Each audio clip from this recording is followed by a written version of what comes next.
প্রিয় শিক্ষার্থীবৃন্দ, নমস্কার। আর আশা করি সবাই ভালো আছেন, সুস্থ আছেন। তো আজকে এক সংখ্যা পদ্ধতির একটা ক্লাস আছে। আজকের ক্লাসটা প্লাস আগামীতে আর একটা ক্লাস হবে, তাহলে আমরা সংখ্যা পদ্ধতি ক্লোজ করে দেবো। আজকের ক্লাসটা খুব গুরুত্বপূর্ণ। আজকের যে বেসিকটা জানবেন, আগামী ক্লাসের সে আলোচনাটা সুন্দরভাবে বুঝতে পারবেন। তো প্রিয় শিক্ষার্থী ভাই বোনেরা, আজকে আমরা সংখ্যা পদ্ধতির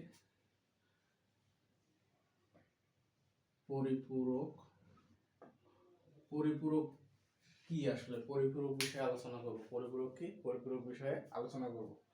পরিপূরকটা আসলে কি? আমাদের পরিপূরক আছে দুইটা, একটা আছে একের পরিপূরক, একটা আছে একের পরিপূরক,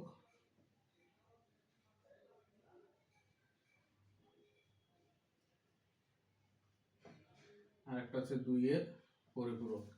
এই দুইটাই হচ্ছে আমাদের কাজে লাগে। একের পরিপূরকটা কি আর দুইয়ের পরিপূরকটা কি, এইটা সম্পর্কে আমাদের আজকের আলোচনা। তো এখনো যারা আমাদের পেজটাকে ফলো দিতেছেন না, সাবস্ক্রাইব করতেছেন না, কমেন্ট করতেছেন না, অনেকেই আছেন দেখতেছেন কিন্তু কোনো কমেন্ট, শেয়ার, সাবস্ক্রাইব করতেছেন না, তাদেরকে বলবো অবশ্যই আপনাদের একটা দায়িত্ব পেজটাকে ফলো করা, যাতে আপনাদের মতো যারা আছে তাদের কাছে আমাদের ভিডিওগুলো পৌঁছে যায়। আসলে আমাদের টার্গেট হচ্ছে, আপনি আইসিটির যদি বেসিক দুর্বলতা কাটিয়ে উঠতে পারেন, আপনি আইসিটির যে কোনো বিষয়ে লিখতে পারবেন। আর আমাদের অনলাইন একটা পেড ব্যাচ আছে, আপনারা সবাই জানেন যে অনলাইন পেড ব্যাচ আমাদের চালু আছে। পেড ব্যাচ, এই অনলাইন পেড ব্যাচে যদি আপনি ভর্তি হন, যারা একাদশ শ্রেণীতে আছে তারা যদি এখন ভর্তি হন, তাদের যে মানে চূড়ান্ত যে পরীক্ষার আগ পর্যন্ত আপনি ক্লাস করতে পারবেন মাত্র 2020 টাকায়। আমাদের ভর্তি ফি হচ্ছে 2020 টাকা। এখানে আপনি একবার যদি ভর্তি হন, আপনি যতদিন পর্যন্ত আপনার ইন্টারমিডিয়েট কমপ্লিট না হয় ততদিন পর্যন্ত আইসিটি এবং অর্থনৈতিক ক্লাসগুলো করতে পারবেন। তো আমি চাইবো যে সবাই অনলাইন পেড ব্যাচে কি আপনারা বেসিক থেকে অ্যাডভান্স A to Z সব আলোচনা করা। আর এখানে আপনাদের বেসিক আলোচনা করা হবে ফ্রি ক্লাসে বেসিক আলোচনা, পাশাপাশি হচ্ছে আপনার কিছু বোর্ড প্রশ্ন সলভ করে দেওয়া হবে। তো আগে আমরা বেসিক আলোচনাগুলো শেষ করতেছি, পরবর্তী ধাপে যেহেতু আপনাদের যারা পরীক্ষার্থী তাদের এখনো সময় আছে, এই 2 মাসে অনেক কিছু করা সম্ভব। তো আমি বলবো 2 মাস ঘরে বসে না থেকে আমাদের পেড বেসের ক্লাসগুলো করুন। আশা করি আপনি আপনার আইসিটির একটা ভালো প্রস্তুতি নিতে পারবেন। তো প্রিয় শিক্ষার্থী বন্ধুরা, তো আজকে আমরা পরিপূরক সম্পর্কে জানবো। একের পরিপূরক বলতে কি? একের পরিপূরকটা জিনিসটা হচ্ছে এরকম, মনে করেন যে এখানে আছে কি 1 1 0 1 0 1 1। একের পরিপূরক কি? একের পরিপূরক আছে এটার উল্টোটা, যেখানে 1 আছে সেখানে 0 হবে, যেখানে 0 আছে সেখানে 1 হবে। যেমন তাহলে এখানে কি হইতেছে 0 0 1 1 0 1 0 0। এই যে আমরা যে অল্টারনেটিভ করলাম, এই যে অল্টারনেটিভ, এটাই হচ্ছে মূলত একের পরিপূরক। এটাকে বলা হচ্ছে একের পরিপূরক। একের পরিপূরক বলতে, পরিপূরক মানে কি? আপনার হচ্ছে যে পরিপূরক বলতে হচ্ছে কি, আপনার মনে করেন যে এই যে এখানে 0 এবং 1 আছে, এই যে 1 এর পরিপূরক হিসাবে আমরা 0টার ব্যবহার করছি, মানে এটা সাহায্য নিয়েছি। আবার 0টার পরিপূরক হিসাবে আমরা 1 নিয়েছি, মানে 1 এর সাহায্য নিয়েছি।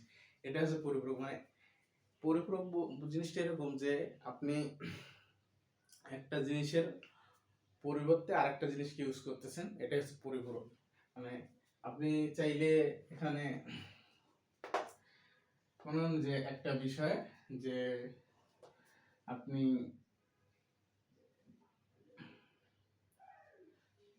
একজনকে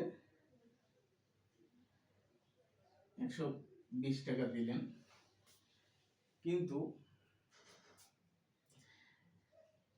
আপনি দিবেন আর কি, এখন আপনি না দিয়ে কি করেছে, মানে আরেকজনের মাধ্যমে দিছেন, কিন্তু আপনি তার চাহিদাটা পূরণ করছেন। 120 টাকা বদলে মনে করেন যে আপনি তারে 140 টাকা দিলেন। পরিপূরক মানে আপনি কি একটা পরিপূরক হিসেবে আরেকটা ব্যবহার করছেন। পরিপূরক আসলে এটা, কিন্তু একের পরিপূরক মূলত আমাদের একের পরিপূরক মূলত হচ্ছে কি, একের পরিপূরক মূলত হচ্ছে কি, যেখানে একের পরিপূরক মূলত হচ্ছে যেখানে 1 থাকবে, এখানে যদি 1 থাকে এর নিচে হবে 0, 0 থাকলে হবে 1। এটাই হচ্ছে একের পরিপূরক। এটা হচ্ছে একের পরিপূরক। আর 2 এর পরিপূরকটা কি? 2 এর পরিপূরক হচ্ছে আপনি একের পরিপূরকের সাথে 2 যোগ করে দিয়ে যেটা ফল আসবে এটাই 2 এর পরিপূরক। একের পরিপূরকের সাথে 2 যদি যোগ করে দেন যেটা আসবে সেটাই হচ্ছে 2 এর পরিপূরক।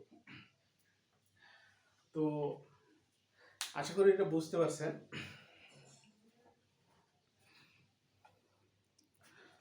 তো পরিপূরকের ক্লাসটা আজকে শেষ করে দেবো, যাতে আমরা সংখ্যা পদ্ধতির দ্বিতীয় যে অংশ লজিক গেট বা বুলিয়ান অ্যালজেব্রা এইটাতে আলোচনা করতে পারি পরবর্তী ক্লাসে।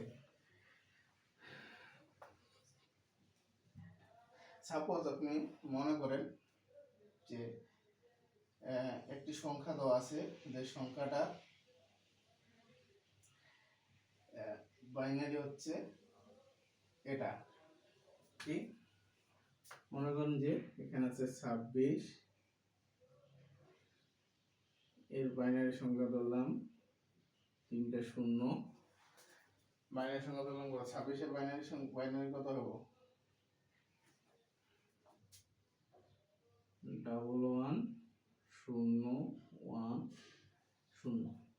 এটা হচ্ছে 26 এর পরিপূরক। এখন এটাকে আমি যদি একের পরিপূরক করি, এটা কি করব আমি?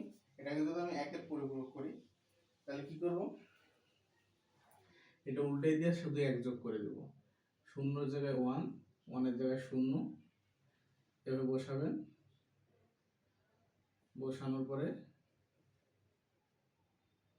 কি লিখব?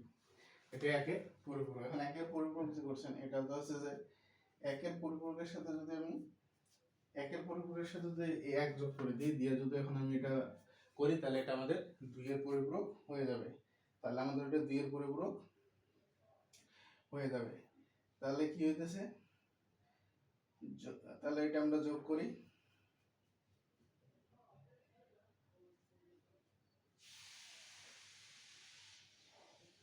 তাহলে হইতেছে 0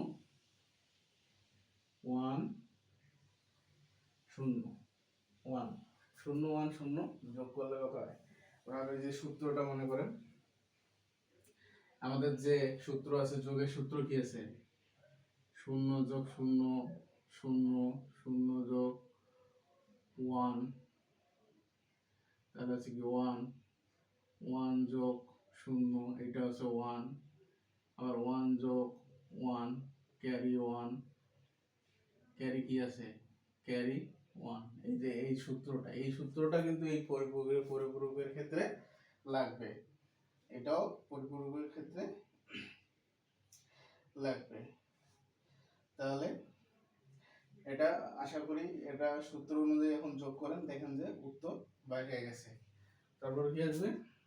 0 0 1 1 1 1 ট্রিপল 1। সরি, বেশি হয়ে গেছে, 3টা 1। তাহলে এটা আমাদের কি বাইরে গেছে। এখন আমাদের এখানে লিখতে হবে কি, এটা হচ্ছে 2 এর পরিপূরক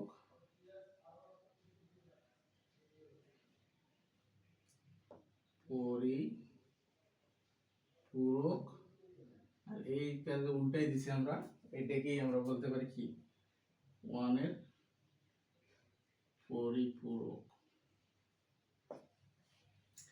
এটা হচ্ছে যে পরিপূরকটা যদি আপনি বুঝতে পারেন, কি করেছি আমি 2 এর পরিপূরক করার ক্ষেত্রে 1 যোগ করে দিছি। তো প্রিয় শিক্ষার্থী বন্ধুরা, আশা করি পরিপূরকের ক্লাসটা আপনারা বুঝতে পারছেন। তো ক্লাসটা করবেন, যদি সমস্যা হয় আপনারা কমেন্ট বক্সে জানাবেন। আপনাদের জন্য দরকার হয় আরেকটা আমরা পরিপূরকের ক্লাস নিব, কিন্তু আমি মনে করি আপাতত যদি আপনি এই ক্লাসটা বুঝেন, পরিপূরকটা বুঝেন, মানে 26 স্টেপ হয়েছে, আপনি পরিপূরকের সাথে যদি একের পরিপূরকের সাথে এক যোগ করলেই মূলত দুইয়ের পরিপূরক হয়ে যাচ্ছে, দুই যোগ করা লাগতেছে না, একের পরিপূরকের সাথে এক। আর আপনার যে সূত্রটা আছে যে পরিপূরকের ক্ষেত্রে প্লাস মাইনাস যে আছে ওই সেম সূত্র, আপনাদের যে সূত্র ক্লাসটা করা হয়েছে ওই সূত্রগুলো মুখস্থ রাখলেই আপনারা করতে পারবেন। প্রিয় শিক্ষার্থী বন্ধুরা, আশা করি যে আর পুরোপুরি ক্লাস করার প্রয়োজন নেই। তবুও যদি আপনাদের মনে হয় যে না আপনারা বুঝতেছেন না, আপনারা আমাদের কমেন্ট বক্সে জানাবেন, অবশ্যই আমরা আর একটা ক্লাস দেওয়ার চেষ্টা করব। তো আজকে সবার সুস্থতা কামনা করে আজকে এই পর্যন্তই শেষ করতে, সবাই ভালো থাকবেন, সুস্থ থাকবেন এবং আগামী ক্লাস দেখার আমন্ত্রণ জানাতেছি। অবশ্যই ভিডিওটা লাইক কমেন্ট শেয়ার করে দেবেন। ধন্যবাদ।